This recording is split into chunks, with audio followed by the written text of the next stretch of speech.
आपके साथ very interesting chemistry क्यों पढ़ते हैं, क्या है केमिस्ट्री का रिलेशनशिप, वेरी बेसिक टर्म में बात करेंगे।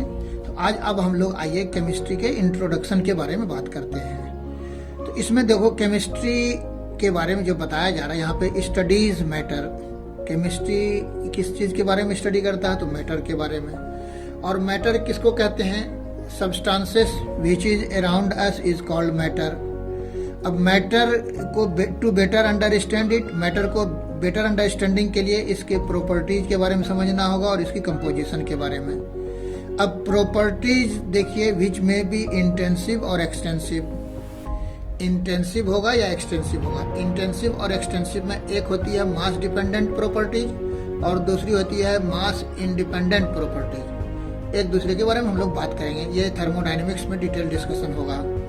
और दूसरी जो प्रॉपर्टी है फिजिकल प्रॉपर्टीज और केमिकल प्रॉपर्टीज, इस पे हम लोग बात करेंगे। तो केमिस्ट्री स्टडीज करते हैं मैटर को। मैटर को बेटर समझने के लिए इसकी प्रॉपर्टीज का फोकस करते हैं। और ये दो टाइप की होती है कि intensive extensive, that is one mass dependent, दूसरे मास इंडिपेंडेंट प्रॉपर्टीज। और दूसरे टाइप की प्रॉपर्टीज है फिजिकल और केमिकल प्रॉपर्टीज। अब आइए हम लोग मैटर के कंपोजिशन के बारे में बताते हैं। मैटर को समझने के लिए कंपोजिशन के बारे में बात करनी होती है। Composition comprised of elements. अब किसी भी मैटर के कंपोजिशन को समझना है तो उसके हम लोग इनिशिएट करते हैं एलिमेंट के बारे में। Element represented by atomic number and symbol. तो एटॉमिक एलिमेंट को रिप्रेजेंट करते हैं सिंबल से, जैसे सोडियम के लिए Na, लिथियम के लिए Ni, लाइक दैट। और हर एलिमेंट के एटम में एक न्यूक्लियस होता है जहाँ पे फिक्स प्रोटॉन होते हैं और उसी को आप बोलते हो एटॉमिक नंबर। तो यहाँ पे एटॉमिक नंबर क्या हो गया? Total number of proton present in the nucleus is called atomic number. अब देखो इस एलिमेंट को अरेंजमेंट करते हैं आप पीरियोडिक टेबल में। पीरियोडिक टेबल क्या है? Systematic classification of elements on the basis of increasing atomic number, तो that is called periodic table. और पीरियोडिक टेबल को आप डिवाइड किए हैं पीरियड्स में, ग्रुप्स में और क्लासेस में। पीरियड्स बोलते हैं किसी भी पीरियोडिक टेबल के जो हॉरिजॉन्टल अरेंजमेंट होती है उसे आप पीरियड बोलते हो। मॉडर्न पीरियोडिक टेबल में 7 पीरियड्स हैं। और दूसरे हैं यहाँ पे ग्रुप्स। तो ग्रुप्स जो एलिमेंट का अरेंजमेंट है इसे वर्टिकल कॉलम कहते हैं। और किसी पर्टिकुलर ग्रुप की जो वैलेंस इलेक्ट्रॉन होती है आउटर मोस्ट ऑर्बिट में इलेक्ट्रॉन सेम होती है। सपोज आप ग्रुप 1 की बात करें तो इसके आउटर मोस्ट ऑर्बिट में हर जगह 1 इलेक्ट्रॉन होंगे। और अगर ग्रुप 5 की बात करो सपोज, तो उसके आउटर मोस्ट ऑर्बिट में हमेशा 5 इलेक्ट्रॉन होंगे। अब आप देख लीजिए दूसरी आती है, यहाँ पे ग्रुप की अगर आप बात कर रहे थे तो इसमें 2 टाइप का विच आर मेन। यहाँ पर देखो मेन ग्रुप। मेन ग्रुप में होती है आपको including alkali metal, alkaline earth metal, halogen, noble gases.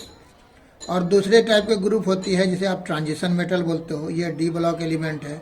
अब मेन ग्रुप में आपके S block and P block element होती है। और तीसरी जो डिवीजन है ग्रुप की इनर ट्रांजिशन एलिमेंट, इसे आप एफ ब्लॉक एलिमेंट कहते हो। यह ग्रुप के बेसिस पे पीरियोडिक टेबल की डिवीजन हुई। अब क्लासेस के हिसाब से अगर डिवीजन करनी हो, विच आर, एक होती है मेटल और दूसरे को आप बोलते हो सेमी मेटल और तीसरे को नॉन मेटल्स। मेटल बोलते हैं that element which losses electron, और नॉन मेटल बोलते हैं विच गेन्स इलेक्ट्रॉन। और सेमी मेटल में क्या होती है कि partial character of non metal होती है और बाकी रिमेनिंग मेटल्स होती है। अब आप आइए यहाँ पे जो अभी मैं बात कर रहा था केमिस्ट्री स्टडीज में ये सारी बातें हो रही थी। अब केमिस्ट्री यूजेज की अगर आप बात करें तो केमिस्ट्री यूज करने के लिए हम लोग एक्सपेरिमेंटेशन करते हैं किसी भी जगह पे। और एक्सपेरिमेंट में 2 चीज़ें आती हैं, एक ऑब्जर्वेशन और दूसरी मेजरमेंट। और इस दोनों को जनरेट करते हैं, दैट इज ऑब्जर्वेशन देखते हैं रिपीटेडली, तो जो रीडिंग आती है फाइनली जो कंक्लूजन निकलता है उसे आप बोलते हो हाइपोथेसिस। और hypothesis suggested further experimentation, that is hypothesis जो मिला इसके लिए कई बार एक्सपेरिमेंट से जब कंफर्म हो जाए तब हाइपोथेसिस होता है। अब दूसरी बात आप आ जाओ मेजरमेंट की बात करें तो मेजरमेंट किसी भी चीज़ का लिखते हैं तो उसमें which yields number and units, दो चीज़ें होती हैं मेजरमेंट में, नंबर होती है और यूनिट। जैसे 10 kg आप बोले तो 10 हो गए नंबर और kg हो गए यूनिट्स इसकी। अब देख लीजिए नंबर जो होती है उसमें हैविंग दो चीज़ें आती हैं, एक एक्यूरेसी और दूसरी प्रेसिशन। और अगर अनसर्टेनिटी है तो एक्सप्रेस्ड यूजिंग सिग्निफिकेंट फिगर, अगर अनसर्टेनिटी है तो सिग्निफिकेंट फिगर यूज करते हैं एक्सप्रेस करने के लिए, और नहीं तो दूसरे में एक्यूरेसी एंड प्रेसिशन फॉलो होता है अगर अनसर्टेनिटी नहीं है तब। अब आप आइए, अभी दूसरी बात कर रहा था कि मेजरमेंट के लिए नंबर और यूनिट की ज़रूरत पड़ती है। अभी नंबर के बारे में मैंने बात की आपसे। अब दूसरी आइए इसके यूनिट के बारे में बात करूं तो units using the SI system. अब एसआई सिस्टम जो होती है इस एक यूनिट हो गई।